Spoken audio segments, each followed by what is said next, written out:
The Lord be with you. And with your spirit. A reading from the Holy Gospel according to Mark. Glory to you, O Lord.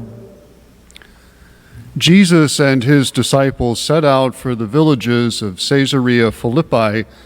Along the way, he asked his disciples, "Who do people say that I am?" They said in reply, "John the Baptist, others Elijah, still others one of the prophets." And he asked them, "But who do you say that I am?" Peter said to him in reply, "You are the Christ." Then he warned them not to tell anyone about him. He began to teach them that the Son of Man must suffer greatly and be rejected by the elders, the chief priests, and the scribes, and be killed and rise after 3 days. He spoke this openly. Then Peter took him aside and began to rebuke him. At this he turned around and, looking at his disciples, rebuked Peter and said, "Get behind me, Satan. You are thinking not as God does, but as human beings do."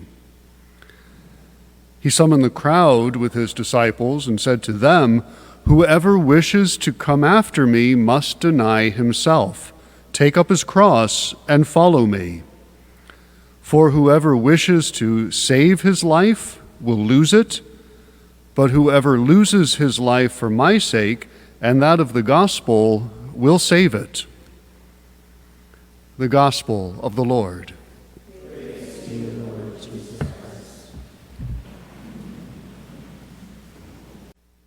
I don't know if any of you would believe me if I told you that I've never had any suffering in my life. I've never had any burdens, any trials. I've never had anything unpleasant happen to me. And you would say, of course not. That's ridiculous. And I know every person in this church has had crosses in their life. They've had burdens. They've had suffering. And if you've been in a church before and you've been Catholic for any period of time, I know you've suffered through a long, boring homily at some point in your life. And I hope to not repeat that this afternoon. I don't want to add to any of your suffering. But Jesus says in our gospel today this difficult line that is one that I like to personally glaze over a lot of times. If you want to come after me, you must deny yourself, take up your cross, and follow me. So as followers of Christ, we must take up those crosses each day. It's not an if or when, but more of it's going to happen, and this is a call that Jesus gives us. And we know that this happens in small ways and big ways, for short periods of time, for extended periods. We have an injury. We lose our job. We may struggle with some sort of anxiety or depression. We may fall ill, or someone we love falls ill. So many ways that we suffer every single day, in even small ways and bigger ways. And when these bigger things happen, when these bigger sufferings come our way, the natural question that we like to ask, or that we're going to ask, is why? Why does it have to happen this way? It doesn't have to happen this way, so why is it happening? And I think if an answer was to be had in these Gospels that Jesus gives us, this would have been the passage where he addresses that why question. Because he comes before them and he says, he is the Messiah, the one that is promised to them. And he says, I must suffer. I must be rejected and put before the authorities and put to death. And those who want to follow me, they too must take up that cross. And all the people there are probably thinking the same thing. Well, why does it have to be? It doesn't have to be this way, so why? And Jesus doesn't give a direct answer to that question. He doesn't say why, but he more so gives us a who. He gives us himself in this moment. He says, I'm going to hand over myself so completely to you that I'm going to go to the greatest lengths out of love for you. And I'm just asking you that you follow me in that journey. So the suffering that already existed, these people had suffering in their life before they met Jesus. But now their suffering is going to take on a whole new meaning. When they unite that with his suffering that he's about to experience, they are going to be growing deeper with him in this love. And more than that, they're going to take part in his salvation that he gives to the whole world. So this is a nice idea of why, but oftentimes we're still going to ask the question, well, why? Why is this happening? And when we ask that question, a lot of times we turn to the only person that gives us the answer, who is Christ. And when we turn to him, we usually come to a church and we see him hanging upon a cross.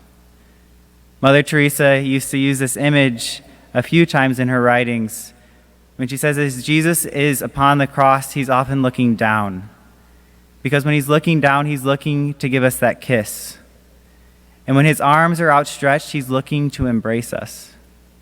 And every suffering that we have is a small kiss from Jesus. But when we get too close, when we start to get closer to him, it's impossible to get close to him without feeling the nails in his hands and without feeling the thorns in his crown. And it's going to hurt at times. And so these sufferings become this kiss from Jesus. And she wrote this to one lady who was having a lot of suffering, tremendous suffering in her life. And she just responded to Mother Teresa, well, if suffering is caused by these kisses from Jesus, then you could tell Jesus to stop kissing me because I've had enough. And I think this shows two dimensions of this, that this suffering that we experience is very personal. That nobody else in the world is going to suffer the same way that we suffer in our lives. No one has the same crosses in their life. And a lot of these crosses we don't choose. And we have for years or maybe our whole life. And so when we are able to give that back to Jesus, we are able to kiss Jesus and to come to Jesus from a different angle than everybody else. We offer something to him that no one else can offer. But secondly, this shows in the response of the woman of, well, Jesus, I don't want him to kiss me then, is that we're never going to suffer perfectly either. We'll end up, when suffering comes our way, we'll have this vigor of say, okay, I got this. Here it comes, I want to be a disciple, whatever it takes. But then suffering comes and we complain, or we don't see the meaning in it. How can anything good come from this? Is this really an act of love in any way? When those moments come, we can remember that the person that experienced the deepest suffering next to Jesus was his beloved mother. The one who had to endure the greatest suffering of all, to watch her son to be scourged, to be crucified, and then to feel his lifeless body placed in her arms. And yet she is the most beloved of all. And so we know that if he can bring her closer to him, and she can be a part of his saving work and save souls, then every unique suffering that's in our life takes on a deeper meaning too.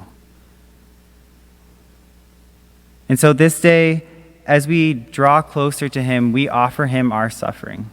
Each individual, our unique suffering that no one else can give him. And as we gather around this table of sacrifice, we offer to God that suffering as he draws us closer and we participate in that ultimate sacrifice that's made present to us today. And we ask for the strength to take up our crosses and rely on Christ, who walks with us at each step of that way and leads us into a deeper and more intimate level with his merciful heart that he gives us.